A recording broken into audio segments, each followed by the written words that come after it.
tips kewangan untuk BBNU lah. Takkan asyik-asyik nak pinjam 100. Untuk BBNU 50, 30, 20. Dia ada banyak ni 50, 70, 20, 10 and then 20% saving and invest. That is the best. Tapi tak semestinya semua orang boleh capai lah. Apa jadi dengan duit Muara? Memang tak ada. Memang tak ingat? Duit saya tu memang dah hilang lah. Hilang lah? Kiranya Puan sekarang free dari hutang lah. Untuk nama saya tak ada hutang lah. Puan ada cerita tentang 5 tempat terbaik lah untuk kita invest. Investment platform ni ada yang high risk, low risk kan, macam biasalah. Memang invest satulah saya punya favourite, crypto. Tapi yang siapa yang baru nak start, kita boleh pergi kepada ASB. Dia dapat dividen. Dan modal tak hangus kan. And then bila kita dah selesa kat situ, we go next.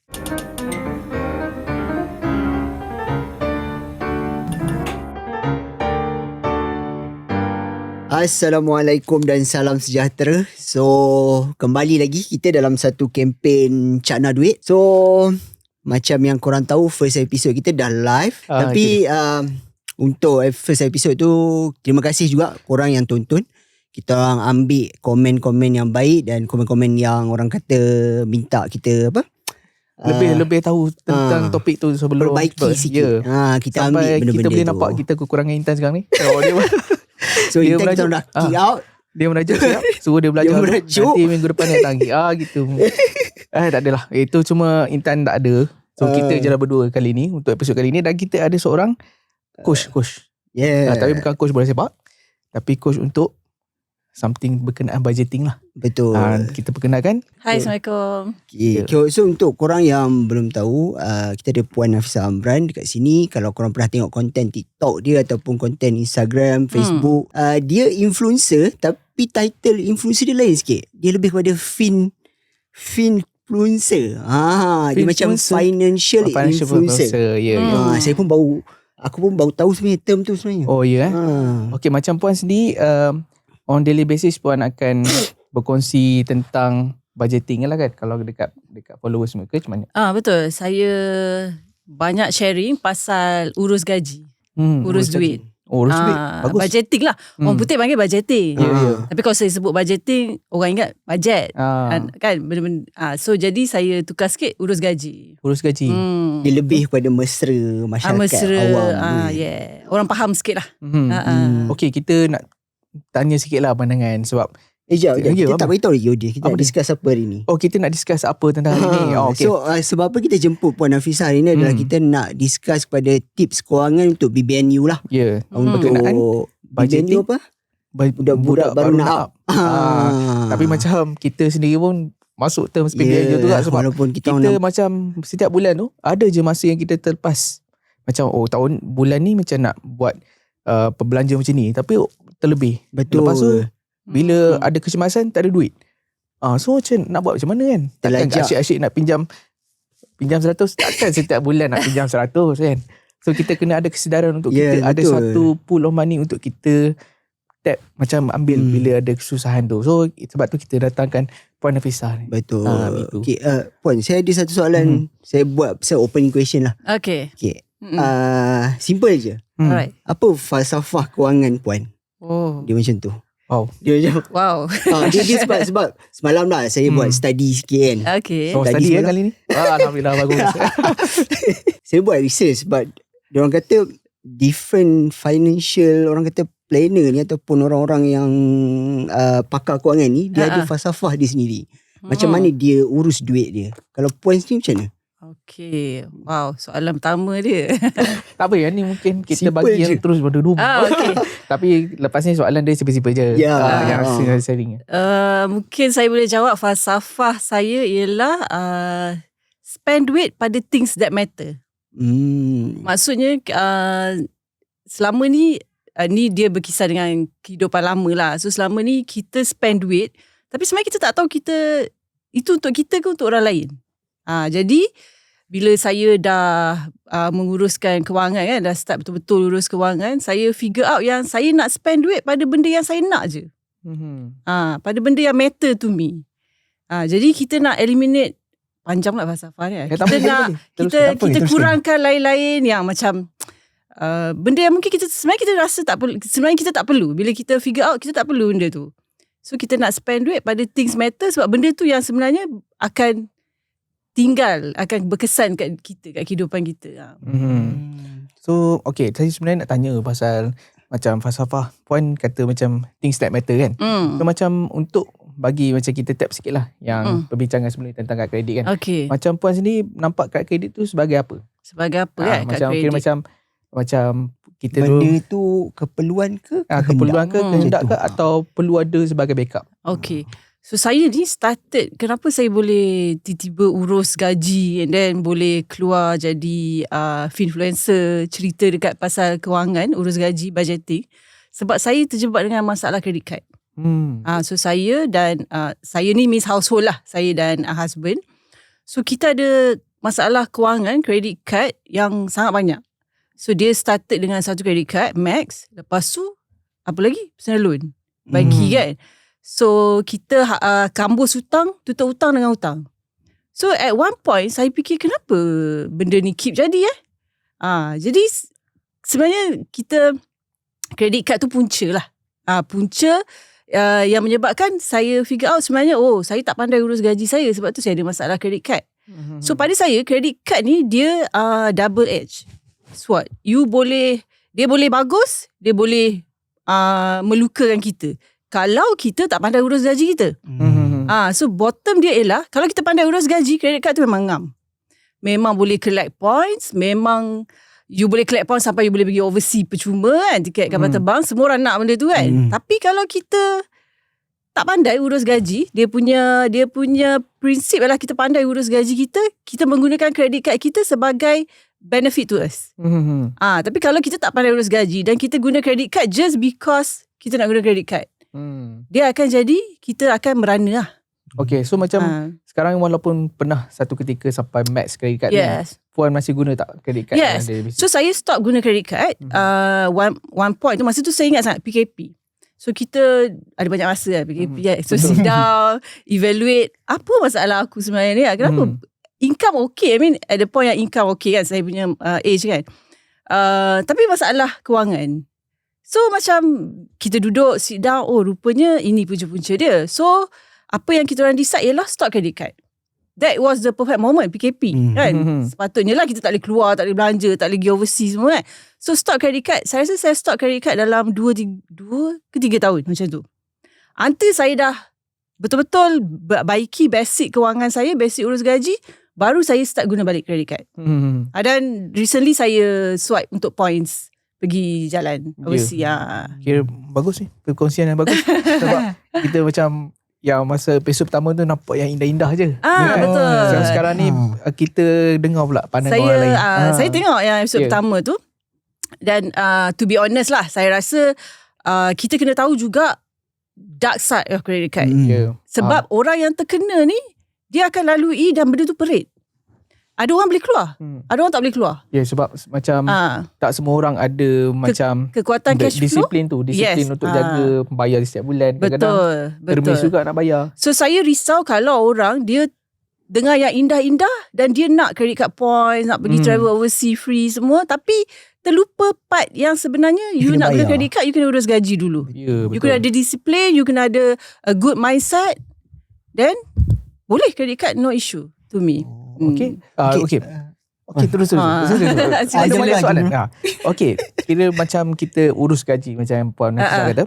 Berapa pecahan kira macam untuk setiap ni pada pandangan Puan lah, berdasarkan kita Puan dah buat calculation semua kan. Pecahan untuk simpan, pecahan untuk labur, lepas tu pecahan untuk perbelanjaan lah, dan bayar hutang juga. So tadi topik dia BBNU kan. So untuk BBNU 50-30-20. Dia ada banyak ni 70-20-10 tapi sebab topik kita BBNU tadi, so saya bagi so yang okey ialah 50-30-20. 50% keperluan kita, komitmen. 30% kehendak, shopping, travel, extra, bayar hutang extra kan, sebab hutang ada credit card tertunggak, so dia masuk 30% tu. And then 20% saving and invest. That is the best.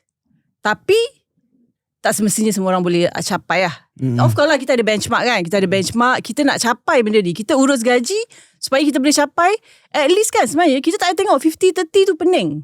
50% mana satu keperluan, mana satu kehendak kan. Kita nak capai 20% saving and invest. Maksudnya tapi dia involve disiplin diri jugalah kan. Of course kan. Itu yang dia involve macam ni tau. Dari kita sekarang kita kat mana? So tadi kita tanya percentage kan. Kita kat mana? So bila kita kira-kira, saving aku 5% je. Saving and invest 5% je. So 95% pergi kepada tak tahulah bagaimana kan. So itu yang kita nak naikkan. Disiplin yang akan naikkan kita punya percentage tadi. 5% tu takkanlah drastic terus 20% kan. So dia kena ada disiplin akan tolong kita 5 to 10. Okay. Dah 10, 20. Macam mana pula kalau sekarang fresh graduate, saya rasa gaji pun paling kurang 18, 15 kan. So dengan komitmen hidup dekat KL lagi, maksudnya ada tak cara ataupun plan puan macam mana untuk bantu diorang yang gaji yang macam ni? Soalan tu general lah kan. Maksudnya general. kita tak tahu you punya komitmen macam mana. You kena 50% you bagi siapa. Maybe you kena support your family. Kita tak tahu background macam tu. So apa yang orang kena tahu ialah kita ni tak akan berada pada satu takuk fresh grad je. So kita akan daripada fresh grad kita akan lompat lagi. Kita akan naik gaji lagi. So kita ni kat mana pun first sekali pada saya ialah create the habit dulu. Habit spending tadi, habit money habit yang bagus tadi, urus gaji yang bagus tadi. Lepas tu mindset. Awareness. Kita tahu dah awareness. Oh, tak cukup lah. Gaji aku memang tak cukup 10%. Even 5% saving pun tak cukup. Cukup makan. So dari situ bila you ada awareness, you can go far. Okay, macam mana nak naikkan extra 200 untuk saving another 200? Apa yang aku boleh buat? So orang muda ni kalau saya nak cakap, saya dah kakak-kakak lah kan. Bayar-bayar followers saya ni, saya dah kira yang ni sikit. Masa muda ni, pada saya, you memang kena kerja keras lah. Kalau you tanya saya. Sampai pada satu tahap, you capai kewangan yang you nak. Oh, panjang pula motivasi lah. Tak apa. Kita bagi. Kita basuh orang. So, pada saya, kita jangan tengok kita kat situ, kita tak boleh save sekarang. It's okay. Because kita takkanlah start kat situ. Kita nak move forward. Itu yang awareness kita nak. So kita 1,008 tak cukup. Okay, obviously tak cukup for whatever circumstances kita ada sekarang. So okay, what should I do next? I kena ambil part time ke? Sebab dia tak ada jawapan yang I boleh bagi direct to you. Kan? Sebab kita bukan personal coaching contoh macam tu kan. Jadi the general ialah what you should do next. Tambah income, buat part time job, invest your money, kurangkan perbelanjaan you. Tapi dalam budgeting, the first rules ialah tengok expenses you, letak atas meja, tulis, kat mana boleh kurang. Because of course, mesti ada cara boleh kurang. You cakap macam mana kat saya pun, biasanya bila saya coaching orang buat budgeting kan, saya ada memang, kita ada community lah budgeting. Saya akan tengok, bila tengok macam, you boleh kurang kat sini, you boleh kurang kat sini. Even benda tu sikit tau, tapi orang macam, alah sikit pun nak kurang ke? Dia contoh macam menapis air. Yes, it's not about sikit. It's about your mindset. Macam tu. It's about mindset kita. Sebab kalau kita, macam you cakap, gaji starting 1,800. But moving forward, gaji kita mungkin makin besar. But if we keep spending 90% of the income, sama juga. Itu yang jadi kat saya dulu. I see. Gaji kecil. I started kecil. Lepas tu, kita naik. Tapi spending habit sama. Kan macam sebab habit kita dah memang 90% spend je. Spend lah. Jadi bila kita gaji naik pun sebenarnya it's not gaji. Kalau nak jawab soalan you tadi, bukan isu gaji. Isu cara kita. Cara kita urus plan. Gaji tu. So macam aku main kalau macam bulan-bulan lah. Macam sekarang tahun 2024 ni macam baru ada kesedaran lah untuk saving tu. So ada salah satu cara saya buat lah. Saya macam ada account Maybank. I see. So dia ada macam satu tu for saving. Tabung. Tabung tu bagi saya bagus lah. Sebab saya dah buat tu. Macam tak terasa pun kadang-kadang duit tu dah tak ada. Tapi hujung tahun bila tengok, ada duit kat sini. So sebenarnya boleh saving kan? Boleh saving sebenarnya. Cuma boleh saving. Benda tu kita biarkan dia tak nampak. Dan kita tu dah save. Ni saya punya cara lah. Betul. Dan benda tu bagus sebab macam saya dah kahwin. So setiap kali bulan Januari tu paling struggle lah untuk cari duit. Sebab masa tu nak bayar yuran anak semua kan. So yang kira macam duit tu, kalau bagi saya for saving ni paling terbaik lah untuk saya. Kita panggil kalau yang tu sebenarnya saya nak kita cerita saya naik ke? Saya naik cerita pasal financial ni sebenarnya starting dengan emergency fund. Masa moratorium. So saya cakap dekat semua orang, murah seronok ah, murah. Apa jadi dengan duit murah? Ingat memang tak ada, memang. Tak ingat? Duit saya tu memang dah hilang lah. Hilang ah? Saya rasa masa raya tu guna duit tu lah untuk beli baju semua. Lepas tu bila fikir balik, rugi sebenarnya. Sebab duit tu sepatutnya pergi ke tempat yang sebetul lah. Tapi masa tu sebab kita dah lama duduk kat rumah. So bila keluar tu rasa seronok. Seronok duit ada, lepas spend duit banyak kan, masa murah kan. So imagine kita tak ada hutang macam tu. Masa moratorium tu kan. Masa tu kita tak payah hutang kan. So imagine semua tu memang duit kita solid masuk kan. So masa moratorium, saya cakap dengan orang, jangan spend the money moratorium. Duit buat jadi emergency fund. Masa tu starting saya kata kita kena ada emergency fund. Sebab kita tak tahu PKP ni nak berapa lama. Kan masa tu baru starting, then we end up 2 tahun kan. So end up ramailah yang ada problem kewangan kan. Jadi siapa yang berjaya menyimpan emergency fund daripada duit moratorium yang kita terima tu, alhamdulillah. So emergency fund satulah urus gaji. Kedua ialah yang macam you cakap tadi, bila bulan 1 banyak nak guna duit. Ni nak guna duit lagi ni. Bulan 3 raya, cuti sekolah nak naik kan. So ada satu term ni dia panggil sinking fund. Okay. Sinking fund. Maksudnya kita simpan every month specifically untuk tujuan tu. Cuti sekolah, back to school banyak nak guna duit raya. So kita simpan sikit-sikit setiap bulan, simpan masa raya, duit tu yang kita guna. So kita tak kacau cash flow tadi. Kita tak kacau gaji bulanan. Dia bila raya ni spending banyak, kita tak perasan. Betul. Kalau you tulis kan sebenarnya, betul ke aku spend sampai 5-6 ribu? Tapi betul, cuba tulis. Saya to be honest sebenarnya saya tak boleh relate sebab bujang. Bujang. Okay. Tapi kalau bujang macam mana?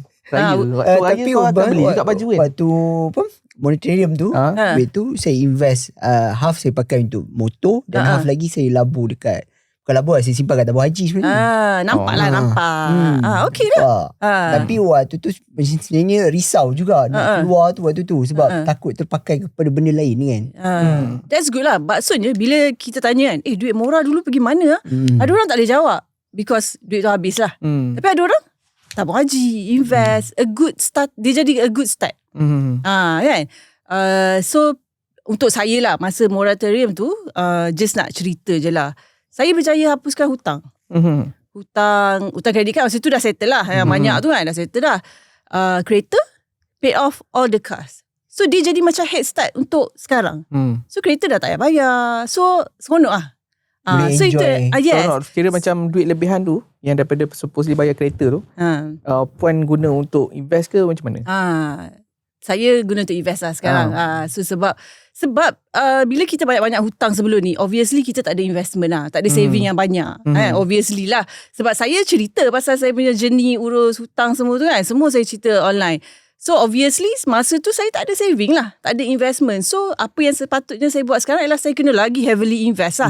Sebab saya pun umur dah 40 plus. So kena laju lagi. Kiranya puan sekarang free dari hutang lah.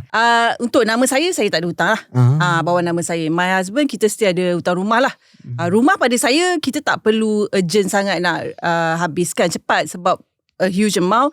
Lepas tu dia punya interest kecil je. So dia dah okay dah. Means bayar je lah.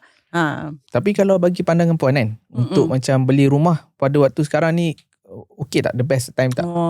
Bab rumah ni saya mungkin bias sikit kot sebab saya bukan orang property. Okay. Tapi I think every time is the right time. Kalau you ada keperluan untuk beli tu. Dan kalau jumpa something yang right price betul, lah. Rumah yang betul, lokasi yang betul, yang betul-betul you nak lah. Kita janganlah beli sebab dia murah. Dia jadi macam sama kita beli shopping, beli sebab murah. Tapi kita tak nak guna pun. Just the same concept applies je untuk beli rumah. No rush lah. Saya ada macam mindset lah, yang bukan mindset lah, dia macam sebab sekarang saya bujang, so saya tak nampak yang rumah tu dah keperluan. Tetapi dalam masa yang sama, duduk menyewa bertahun-tahun sebenarnya dia beban juga. So saya agak macam maybe one day akan beli rumah, tapi untuk sekarang saya rasa macam lagi selesa untuk sewa je kan. Saya rasa macam ni, kita boleh buat macam ni lah. So kalau you rasa you nak beli rumah, how much allocation yang you selesa nak settle down? So contohnya you nak beli rumah maybe 2,000 boleh lah. So sekarang you menyewa sebagai contoh lah 1,000. Senang cerita kan. So another 1,000 tu you should invest. So maksudnya you nampak macam lepas tu ada point, ada pada masa yang you nak beli rumah, you actually dah accumulate 1,000 kali berapa bulan yang you dah save untuk you punya macam-macam lah. Kalau rumah ni nak renovate, dah deposit pun dah banyak kan.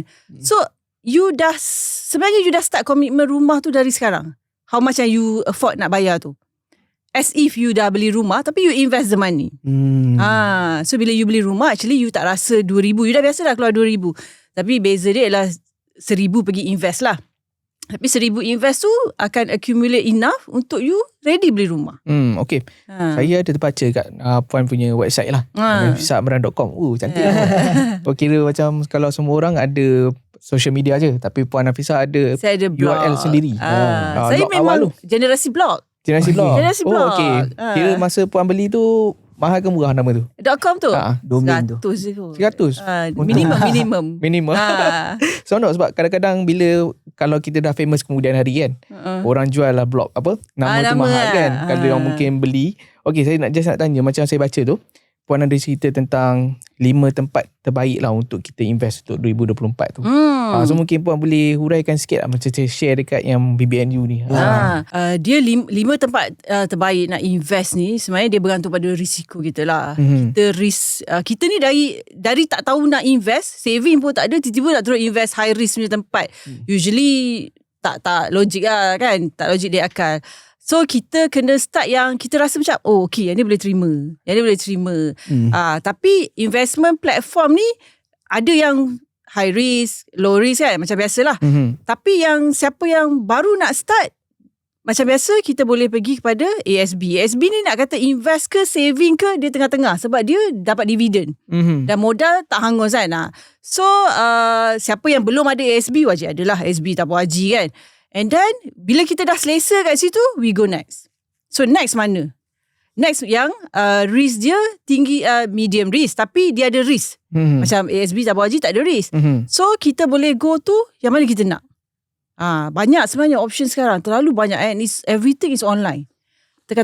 Kalau you tanya saya, memang saya ni jenis yang high risk sebab saya kata tadi, saya dah lambat dah nak invest. So saya kena laju, kena cepat, kena accumulate so that I sempat untuk my retirement. So kalau 5 tempat tadi, I pun dah lupa, tapi seingat I, ASB, tabung haji, biasalah. Sekarang ni ada macam Touch 'n Go e-wallet tu, Touch 'n Go.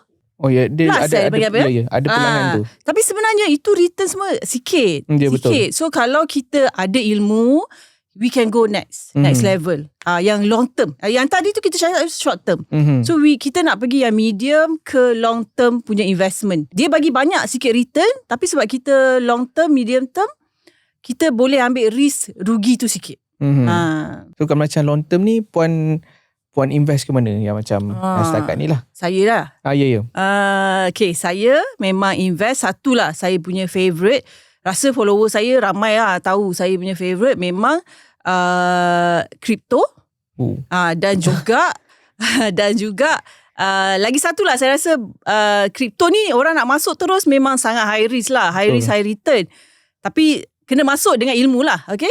Tapi yang saya boleh suggest mungkin Wahid Invest. Wahid Invest ni dia invest dia ada banyak platform, ada banyak portfolio, tapi kita boleh invest. Wahid Invest salah satu dia mula dengan US stocks. ETF. ETF ni maksud dia kan US stock ada banyak kan. Apple, Meta, semua tu lah kan. Jadi Wahid Invest ni dia ambil dah. Dia jadikan dia satu basket. Kita invest yang tu je. Means kita dah invest dah. Kita dah ada dah pegangan dalam semua shares yang top 500 tu. So, dan lagi satu dia syariah compliance lah. So, sangat senang. Dan dia pada saya simple lah. Masuk duit, biar je. Tunggu. I mean, invest consistently, tunggu dapat return. Kalau daripada segi emas pula. Emas betul. Ramai memang Malaysian kita memang suka emas. Tidak dinafikan. Kalau kita buka je social media tu, semua emas. So, technically dekat social media saya, you tak akan tengok saya share pasal emas. Sebab bukan saya tak invest emas tadi. Saya klise mungkin lah kan. Tapi pada saya dia selamat lah emas ni. Low risk, low return. Semua orang simpan. Dan mesti ada. Kena adalah dalam satu portfolio ni kita boleh adakan emas dalam portfolio investment kita. Tapi saya ada baca dalam blog Puan tu, Puan tulis kalau kita antara emas dengan cash, better simpan cash. Kan, betul tak? Itu untuk emergency fund. Emergency fund, okay. Emergency fund ni kita memang kena cash. Sebab sifat dia emergency. Hari ni emergency, tayar meletup. Takkan kita nak bayar emas kan? Cairkan emas payah pula kan? Ada 100 gram. Boleh terima emas. Cerita saya transfer emas. So jadi emergency fund ni memang kena cash lah. Okay, tadi kan Puan cakap yang Puan banyak share pasal, kurang share pasal emas kan. Kenapa Puan nampak ada macam perbezaan ke investment yang digital ni dengan emas tu? Bukan, ramai sangat orang share, so saya tak payah share lah. Okay. So kita share benda yang mungkin orang lain belum ada awareness. So saya, kalau perasan, saya banyak share pasal kripto lah. Sebab saya rasa sifu-sifu kripto ramai. Kalau you observe, sifu-sifu kripto di Malaysia ramai. Tapi mungkin sebab saya menggunakan platform saya, so saya just reach out to my followers lah. Yang kripto ni wujud dan investment ni legit. Legit. So kita sebab biasa nampak macam kripto, tapi kita tak ada go into nampak ke dalam sangat lah tentang kripto tu kan. So, macam Wahid ni kalau tengok website dia pun best lah, sebab ada gambar kambing semua kan. So dia nampak benda tu legit lah, detail. Okay, just macam kan Puan kata kripto ni high risk high return kan. So kira macam return paling banyak Puan dapat rasa macam mana? Macam percentage dia? Yang saya punya ke? Bahaya ni soalan. Kripto ke? Ya, kripto. Memang nak bagi contoh ni? Contoh ni? Tak payah sebut pun tak apa. Okay. I think je. setakat 100%, 200% memang tak pernah dapat. No issue. 200%. 200% ni 2x lah. So maksudnya you invest 1,000, you dapat 2,000. Ya. I think latest I dapat more than that lah. Macam mana pula dalam rugi tu pernah tak? Rugi pernah. Banyak kali ke atau sekarang macam? Sebab ada satu time tu dia macam harga kripto tu terus down ke bawah kan, macam drop tu. Kripto ni kita kena tahu market cycle. Dia ada market cycle. Masa dia tinggi, buran. And then masa dia turun, kita accumulate. And then masa dia tinggi, kita jual lah. So kesilapan ramai orang bila kita tak ada ilmu ialah kita beli tinggi, jual rendah. Buy green, sell red, which is sebenarnya terbalik lah. Tapi isu dia sebab kita tak faham market cycle. Itu yang jadi kat saya. Saya ni banyak benda jadi kat saya. Ya, tadi isu credit card, hari ni kita cerita masuk isu kripto. So bila saya dah settle credit card semua, dah ada duit nak invest, tak ada ilmu nak invest, main masuk je, FOMO. Semua orang invest kan, FOMO. Aku penat kan. FOMO. Masuk masa orang panggil pucuk. Buran 2021. So masuk masa buran, beli kat tinggi. Kononnya nak masuk tinggi, kita tak ada ilmu. Jadi orang panggil terciduk. Terciduk lah. So sampai sekarang pegang, hold that position sebab kita tak nak jual lah. Kalau kita ada kekuatan cash flow, kita boleh tak jual. So kita floating loss. Tapi kalau kita tak ada kekuatan cash flow, bila kita invest, itu yang bila floating loss pun kita terpaksa liquidate, rugi tu. So kita pun rugi. So saya belum rugi lagi sebab floating loss. Maksudnya so along the way bila dah terciduk macam tu, barulah kita menggagau cari sifu, barulah belajar, barulah buatlah macam-macam apa yang perlu untuk belajar tu kan. So nasihat saya, kalau you all nak invest, kena ada ilmu. Okay, satu kena ada ilmu. Lepas tu lagi satu kena ada platform yang betul lah kot. Platform yang betul, so, yes. Macam yang Puan tahu yang platform yang okay untuk kita cakap pasal kripto ke? Yang untuk kripto ni. Kripto sebenarnya yang famous kat Malaysia ni Luno. Luno Malaysia. Tapi sebenarnya ada banyak lagi platform lain. Tokenize, Hatta. Saya rasa ada 4 ke 5. Saya, to be honest, saya memang guna Luno je. Sebab dia user friendly and everything lah. So Luno dia SC approve. Security Commission kita, Suruhanjaya Security approve. So dia macam kita kata, dia legit lah. Maksudnya you kena tahu apa yang you invest. You beli at the right moment. Susah jugalah nak beli at the right moment tu. Tapi kalau kita ni long term investor, sebenarnya okay je. Kita beli sikit-sikit DCA, dollar cost average, beli sikit-sikit. So once portfolio kita dah untung, kita jual lah. Okay, sebab kita ni macam saya dengan Aiman ni tak pernah ada macam investment crypto ni. So dia macam katalah kita dah untung kan. Lepas tu kita nak cash out benda tu. Dia satu yang mudah ke atau macam senang je. Sebab kita guna platform yang legit di Malaysia. So dia sebenarnya masuk duit pun macam kita FPX je. keluar pun FPX je. One day settle. FPX. Okay, FPX je. Sebab dia memang dah approved by SC. So tak ada isu hanky-panky. Maybe lah you all dengar yang susah-susah kan. Memang ada platform lain yang sebenarnya platform luar lah kita panggil lah. Macam saya dah, macam untuk kripto ni, dia ada satu ni nama NFT. Puan ada invest ke NFT tak ada. Okay, sebab macam saya tahu pasal kripto ni pun sebab ada NFT tu lah. Sebab macam NFT ni benda pelik-pelik. Betul. Jual gambar monyet kan. Boleh jadi mahal. Sekarang dah surut lah. Bukan surut, memang terbenam. Tak ada sebenar tu lah. Macam okay lah.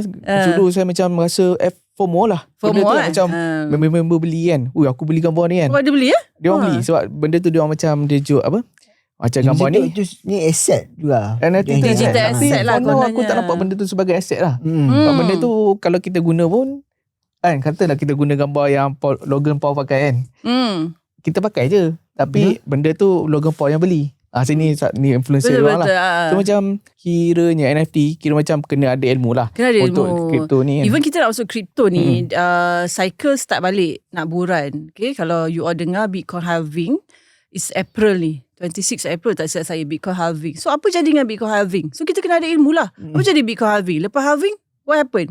Apa itu buran? Kenapa orang sebut 2025 buran? Apa akan jadi pada portfolio saya pada masa buran 2025? For example lah, ni to throw out question pada masa buran, paling ramai scammer akan muncul. Because semua senang je. Tekan semua orang nak beli. Semua orang FOMO. Masa tu scammer ramai masuk. Even sekarang pun dah ramai dah. I mean pada masa tu lah, kalau kita FOMO main masuk je, kita lagi senang terjebak dengan scam. Scam kripto ni lagi kuat lah kot. Lagi senang duit kena sedut macam tu je. Scam satu, and then isu-isu. Sebab kenapa kripto ni high risk ialah bila dia online, kita ada isu macam phishing website. So kita tersalah masuk website, key in kita punya data, duit kena sedut. Faham. Okay. So banyak itu yang high risknya crypto sebab dia blockchain. So tapi sebenarnya okey je. Contohnya kita guna Luno tadi, tak ada isu. Pada saya insyaAllah. Sementara nak faham dulu, kena faham Luno dulu. Guna yang ramai orang guna, yang low risk dulu. Kalau lah kata kita pergi kelas kan, adakah dia ambil masa yang lama untuk kita faham untuk ni? Kalau puan sendirilah, puan rasa adakah benda tu easy untuk faham ataupun dia take time juga untuk first timer? First timer, if you get the right info semua, you boleh terus faham. Tapi praktikal isu lain. Praktikal tu maksudnya you kena rasa dulu, you beli, lepas tu dia turun. Apa emosi masa tu? Okay. Sebab dia main dengan emosi. Investment crypto ni main dengan emosi. Dia main, contohnya kita beli Bitcoin dekat sekarang kalau kita sebut RM 200,000 macam tu, 210. So kita beli dekat 210,000, kita ingat dia nak naik lagi, tiba-tiba dia turun 190,000. So kita dah macam, alamak, apa jadi kan? Kita pun cuak kita jual dekat rugi tadi. Tu yang emosi tu. So praktikal ni isu lain. So you bila dah belajar pun, you masuk praktikal, you baru tahu macam, aku sebenarnya orang yang low risk. Tak boleh ni, tak boleh tidur malam tengok Bitcoin punya chart ni. Bitcoin turun naik, tak boleh tidur malam. Saya dulu macam tu. Tapi bila kita dah lama-lama kita belajar, kita dah okey, lama-lama kita faham lah. Kira macam yang turun naik tu, kira macam puan tengok bursa saham juga. Bursa tengok kan. Chart kan? Saya tak main chart sangat. So saya more to long term. Maksudnya saya tengok. Dia kalau jatuh sikit relax dulu lah. Kena faham dia punya movement dia lah. Betul. Okay, kalau macam ni, macam pelaburan ni, kira mungkin ada tips tak untuk kita elak daripada masuk pelaburan yang tak betul lah. So macam baru-baru ni ada kes besi. Besi tak boleh lah lebih kan. Tapi mungkin ada tips ke untuk kita tengok untuk yang... Saya kan, bila orang DM saya, saya banyak aktif kat IG. So bila di Instagram orang DM cakap, Kak Naf, saya dah terjebak. Cakap, saya akan tanya, macam mana you boleh terjebak? Kawan saya ajak. So dia tunjuk dia punya investment return banyak. So pada saya sebenarnya mostly orang akan DM tu dulu tau. Kawan ajak tunjuk investment return terlalu tinggi. So kita FOMO. So sebenarnya dia memang itu je modus marketing dia. Dia tunjuk tinggi, dia suruh orang ajak orang. So pada saya itu dah point-point yang kita kena elakkan. Lepas tu return tak masuk akal tu, of course lah. You bagi je, lepas tu esok you dah dapat return. Lagi satu, yang online-online ni you dimasukkan ke dalam group. Faham? Itu Telegram lah. Telegram. Lepas tu masuk, kita pun macam layan pula dia. Kalau dia layan, kita layan dia layan kita.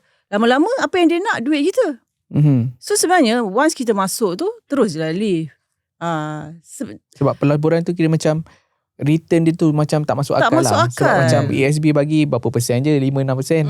Lepas tu tiba dia boleh bagi sampai 50%. So betul. Macam something return yang tinggi tu wujud.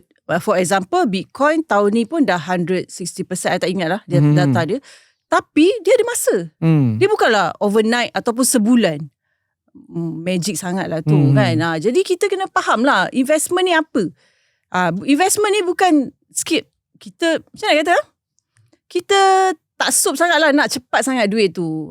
FOMO nak cepat duit sangat. Jadi investment yang bagi return tinggi wujud. Cuma bukanlah dalam masa sebulan, seminggu, sekelip mata kan. Kalau yang Telegram group tu esok you dah dapat, minggu depan dah dapat kan. So pada saya kita kena main dengan logik lah. Okay, untuk pendengar dengan penonton video, kalau kena masuk grup Telegram tu leave cepat-cepat. Dia ada setting tu. Dan jangan percaya konten TikTok yang pakai Lamborghini tabur duit tu. Itu marketing kan. Kita kena ingat lah marketing kan. Nampak sedap lah, tapi bila kena kat kita sendiri terduduk lah duit kita save banyak-banyak kan.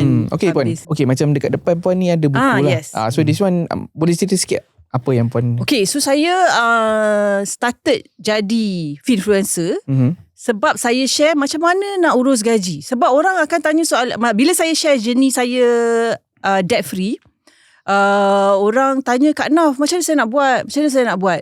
So of course lah, dia tak ada cara yang kita boleh you kena buat macam ni. Takkan kita nak tengok satu-satu kan. Jadi cara dia ialah orang putih kata, you kena buat budgeting. Macam-macam mana pun you kena urus cash flow gaji you sendiri. Sebab you je yang tahu gaji you, keperluan you, family you macam mana kan. You suka makan apa. Jadi kita takkan nak kata you tak boleh buat macam ni, tak boleh buat macam ni. So you know your cash flow sendiri. You just follow. So ini sebenarnya dah keempat. Miss dah 4 tahun lah. Saya mengajar budgeting. So every year kita renew bagi cantik, upgraded version. So you just guna tools. Ini adalah budget tools. So selain pada ni, kita actually ada, saya recently saya guna spreadsheet je. Saya keluarkan spreadsheet. Budget spreadsheet, key in. You tahu you punya figure lah. Rupanya aku makan banyak weekend. Contohnya macam tu. Ada orang tu dia mesej saya rupanya, dia bujang. Saya rupanya habis duit dekat breakfast, dia kata. Beli kopi mahal lah, kopi mahal. Saya kopi bukan bukan dinner, bukan lunch, breakfast, dia kata. Saya pun baru tahu bila isi spreadsheet. So all these things sebenarnya memudahkan kita je. Sebab menarik Puan punya spreadsheet tu, saya ada tengok video. Sebab bila key in data tu, dia terus nampak graf tau. Dapat chart pie dia. Pie chart tu dapatlah pecahan dia pergi mana semua. So dari situ kita cuba kecilkan mana yang kita tak suka lah kan. Mungkin betul. Yang mana bleeding duit pada pandangan saya lah. Gitu. Betul. Kalau itu sama ke Puan? Yang putih dengan yang biru. ini dia simplified version lah. Kecil. Ada orang nak besar, ada orang nak kecil. So kita try keluarkan yang kecil, yang besar. So dia tools, budgeting tools. Sebab orang selalu tanya, macam mana saya nak mula? So saya pun kata okay, kita buat budget planner. So you nak mula, you isi data you dalam ni. So you isi data you evaluate, you tengok. Sebenarnya budget tools ni tugas dia cuma nak beri awareness. Sebab kalau you tak ada awareness tentang duit you sendiri, macam mana you nak berubah? Saya tak boleh ubah orang yang maksudnya kita tak boleh ubah kalau tak ada awareness. Bila awareness datang, barulah macam saya nak ubah lah. Saya nak ubah cara saya belanja. Saya nak ubah saya punya makan breakfast banyak sangat contohnya kan. So you je boleh tahu awareness you akan pinpoint ke mana. Jadi ini cuma untuk create awareness. Ada orang dia guna apps. Ada guna apps. Saya ada review. Saya ada review. Itu saya ada buat lah. Tracking apps. Itu pun kira macam lebih kurang macam budgeting ke? Dia tools juga. So it doesn't matter you guna tools mana. Asalkan you tahu that tools you guna, that it works for you. So of course kita ada tools apps kat luar. Ada orang suruh saya buat apps tapi tak mampulah. Ada banyak je apps online kan. Buat je, beli je. Guna je. as long as you guna. Ada orang download apps tapi berabuk lah apps tu kan. Betul. Berabuk kan. Tahun depan download lagi satu apps. Sebab ada orang prefer untuk tulis. Catat tu boleh jadi nampak lah. Macam pun boleh select sikit dalam. So setiap orang kan berbeza. Setiap orang berbeza. Jadi ada orang memang suka tulis-tulis je, self healing kat dalam ni. Tulis-tulis color-color. Jadi so kat sini actually dia dah ada template. So maksudnya through apa yang saya buat sendiri, saya create template, ada planning. So kalau kita tengok kat sini, dia adalah saving, hutang, macam mana you nak urus, invest, budgeting. So macam invest, bila you tengok invest, tak tahulah nak isi apa, kosong. So maksudnya it's trigger you. Kenapa orang lain ada invest lah? Kan? Kenapa Kak Naf buat topik invest ni tapi I tak ada investment? Means I kena ada investment lah. Sebab ini dah basic konten yang saya buat ni basic untuk asas kewangan. Semua orang sepatutnya ada. Tak banyak, sikit.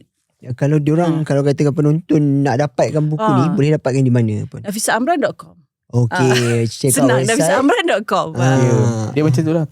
Kalau bersedia boleh guna macam ni. Tapi kalau nak percuma, ada saya punya apps yang saya review tu lah.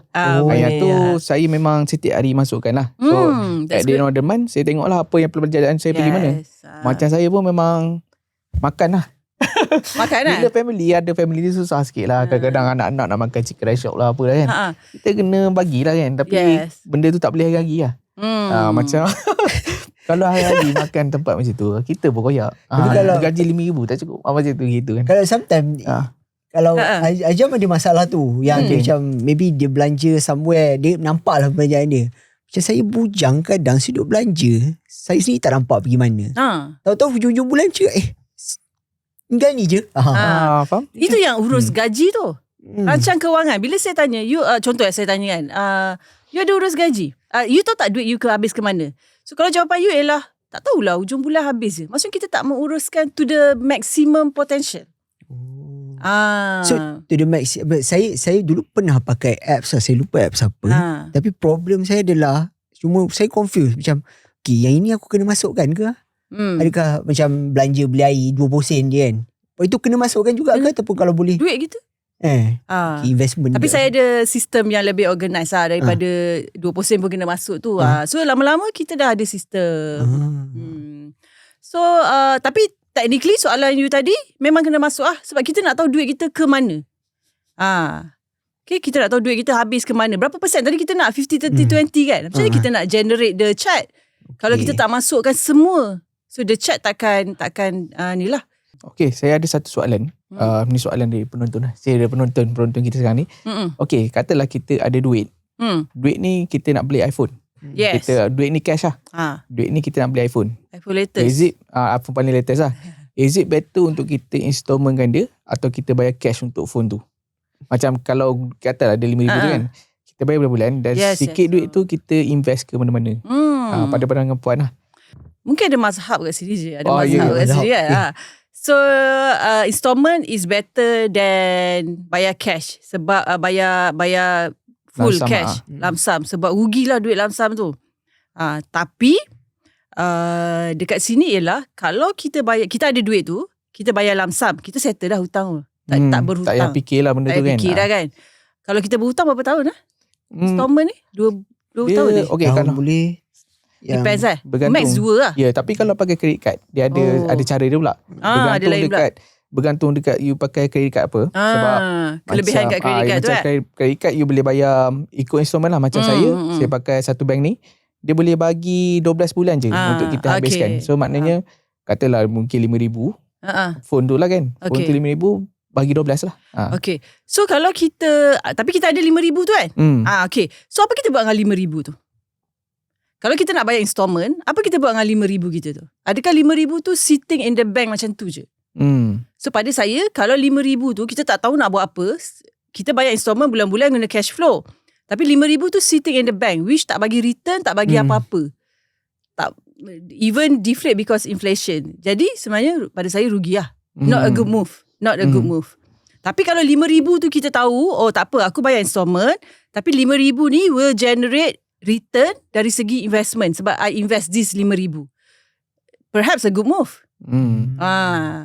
So the choice ialah apa you buat dengan andai lah 5,000 tu you buat apa. Kalau macam saya cakap sitting in the bank, ramai orang biar je duit dalam bank. Saya pernah jumpa orang duit puluh-puluh ribu dalam bank. Dia tanya kenapa? Emergency senang nak guna. Rugi. Cuba kira kan. Ya kalau return kita letak mungkin dekat ASB tu at dia least, akan beranak kan. At least ASB. Tapi kalau macam Puan sendiri kan, kalau nak beli barang, Puan ada ke rules Puan? Saya dah baca kat website Puan juga tadi. Tapi dia lebih kepada chat kan, saya tengok. Kalau Puan sendirilah. Nak shopping ke? Kalau shopping. Ada ke rule yang macam maybe yang jimatkan duit dan pengurusan kewangan dia jadi cantik? Dia at one point masa saya baru urus cash flow tu sebab banyak hutang, masa tu saya strict lah. So kita strict dengan diri kita sebab kita tahu kita tengah struggle kewangan kan. So pada saya depends on your situation lah satu. Tapi saya sekarang maksudnya kita dah lenient dah. Dah lenient sikit because hutang pun kita dah settle kan. Kita pun dah ada investment yang allocation tetap setiap bulan ada invest. So we tend to about time untuk macam okay relax sikit. Kalau nak beli apa pun, kalau ada extra money that memang beli je lah. Tapi to be honest, masa saya financially struggle, memang kita strict lah. Limit lah. So maksudnya nak shopping tu fikir banyak kali. Dia ada rules yang orang apply, 48 hours rules. Maksudnya sebelum you beli tu, you tunggu dulu. Oh ya. 24 jam ke 48 jam ikut lah. 72 jam ke sebulan ke, depends on berapa besar harga barang tu. Okay lah, macam kau nampak kasut ni kan, lama gila ni. Lepas tu jangan beli terus, fikir dulu. Balik fikir dulu. Lepas tu mungkin lepas 2 hari tu kau dah lupa lah kasut tu. Saya buat 3 hari. 3 hari, yes. Tapi selalunya saya kalau nak membeli barang, saya terlalu sangat memikirkan keperluan kehendak. So, saya pernah beli satu bag yang pakai kat office tu. Saya pernah 4 jam dekat dalam kedai tu. Tengok je terbendung, lepas tu fikir keperluan ke kehendak. Bagus kalau ada mindset macam tu. Yes. Ya. Macam saya pula beli dulu, misal kemudian. Itu bahaya. Memang bahaya. Sebab ada satu time tu memang saya suka beli barang lah. Sampai macam efek lah. Setiap bulan macam bulan depan kena cover balik. Macam tu lah. So, kita tak nak sampai jadi macam tu lah. Ya betul. Tapi nasib baik benda tu sebab by age kot. Bila dah makin meningkat umur ni, benda tu dah rasa macam yelah macam no, it's not by age, it's by your awareness actually. Macam, awareness you dah tinggi. Macam dulu saya macam fear of missing out lah. Macam orang ni dah ada, nak kena beli juga. FOMO lah masa tu. Nak beli juga. Tapi betul, I faham. Sebab masa kita you all muda-muda ni, muda lagi semua kan, memang kita tend to buy shopping and FOMO dengan rakan sebaya. Memang. Tapi as we go, itu yang kita kata, awareness dah tinggi dan kita dah melalui. Ya. Kita dah tahu dah diri kita macam mana. Aku menyesal lah beli last month macam tu. So I don't want to repeat that. Itu je sebenarnya. Betul. Kena sedar diri lah. Dah sedar diri dah. Betul. Sekarang ni dah boleh lah. Aku dah boleh kontrol lah. Guna konsep yang 78 jam tu. Tapi kadang-kadang sampai 3 hari pun teringat juga. Payah macam tu. Sebab dalam saya tak tahu lah kiasan Melayu ke apa, ada yang cakap kalau 3 hari teringat lagi, pergilah beli. Okay je, provided sebenarnya kita memang ada allocation untuk duit tu. Ni kadang-kadang kita ni nak main taram, nak main beli. Sebenarnya kita suat je lah credit card. Minggu depan fikir. Itu sebenarnya itu dah kat situ silap lah. Itu yang double edge sword credit card tu. Kita memang dah tunggu 3 hari 5 hari dah, tapi teringat lagi, tapi duit tak ada. Ada tapi yang ketiga, duit tak ada. Kita guna sebenarnya kita guna duit yang masa depan. Kita guna duit masa depan yang dia kalau teringat duit ada, no problem. Betul. Jalan. So macam kalau kata apa, ada claim nak masuk, boleh beli. Boleh. Itu kita lah. Sebenarnya kita ni dia motivasi bekerja lah kan. Betul. Kita jangan too hard on ourselves, tapi janganlah sampai berhutang sangat pula. Self reward lah kena ada juga kadang-kadang. Tapi kena ikut kita punya self reward tu setakat kita mampu lah. Betul. Begitu. Saya nak tanya Puan, kan tadi Puan cakap Puan selalu coaching orang everything kan. So bila Puan coaching orang-orang kat luar sana tu, Puan nampak, Puan dapat detect tak apa masalah rakyat Malaysia dengan ilmu kewangan ni? Dan adakah mereka tu individu atau untuk syarikat yang dia buat coaching tu? yang coaching tu siapa yang beli budget planner saya. So kita adakan platform, you boleh tanya soalan. So I try to jawab lah. So bukanlah personal coaching macam tu. Itu tunggu jadi financial advisor. Tapi apa yang saya nampak sebenarnya tak ramai bagi awareness. Tak ada financial literacy, kita kurang. So itu yang sebenarnya kalau perasan BNM, Bank Negara Malaysia, dia memang dah start financial literacy week. Dia dah ada campaign-campaign financial literacy. Kenapa? Benda ni kalau kita nampak start dari PKP. Baru naik kita punya Malaysia punya financial literacy. Sebab tu finfluencer, orang tak guna perkataan finfluencer. Sebab financial influencer tak ramai sangat keluar. Adalah a few kan to name tu. Tapi pada saya financial literacy, maksudnya tak ada orang cerita. You kena ada emergency fund, sinking fund, you kena invest. Invest ni apa? Contoh kripto ni macam mana? So sekarang ni baru kita nak naik. Barulah semua orang keluar ke public dan share dia ideas. Tapi kena pilih jugalah. Bila kita yang keluar-keluar ni pun kita kena pilih jugalah. Okay. So pada saya financial literacy lah. So Jam, ada apa? Rasa dah okey kot. Rasa dah cukup. Dah cukup? Tapi kalau tak cukup, ada apa-apa nak tanya, kita ke Puan Nafisah punya website lah. Dan jangan lupa follow Puan Nafisah di Instagram, di Facebook dan juga TikTok. Ada Puan? Ada. TikTok pun ada.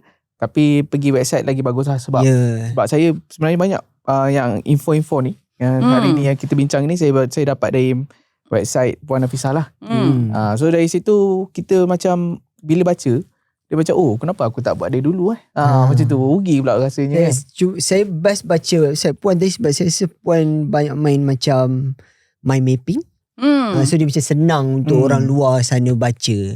So jangan lupa juga untuk dapatkan budget planner. Budget planner atau budget spreadsheet. Dan jangan lupa untuk BBNU 50, 30, 20. Itu pecahan untuk kita start lah, untuk kurangkan pinjam 100. Kurangkan pinjam 100 dengan member. Kalau beli barang, ingat 3 hari. Kalau dah ni dah lupa tu maknanya tak perlu lah tu. Gitu kan. Okay, jangan lupa juga follow kita orang di YouTube, Instagram, Twitter ataupun X sekarang, dan juga Facebook. Boleh cari VOCKET, Vocat. Dan video ni adalah sebahagian dan video ni adalah sebahagian daripada kempen kita, iaitu Cakna Duit. Untuk info-info kewangan lain ada juga di www.thevocat.com/Cakna Duit. Okay, Puan, ada kata-kata akhir ke? Kata-kata terakhir. Tak baik. Kata terakhir dulu. Kata-kata akhir. Start investing. Dan start budgeting lah. Yes. Start investing, start budgeting. 50, 30, 20. Itu dah. Ingat itu je. Boleh jadi tagline. Dan podcast ini juga akan keluar di Audio Plus nanti. So korang boleh check out dekat Spotify. So kita jumpa lagi di next podcast. Terima kasih dan salam sejahtera. Goodbye.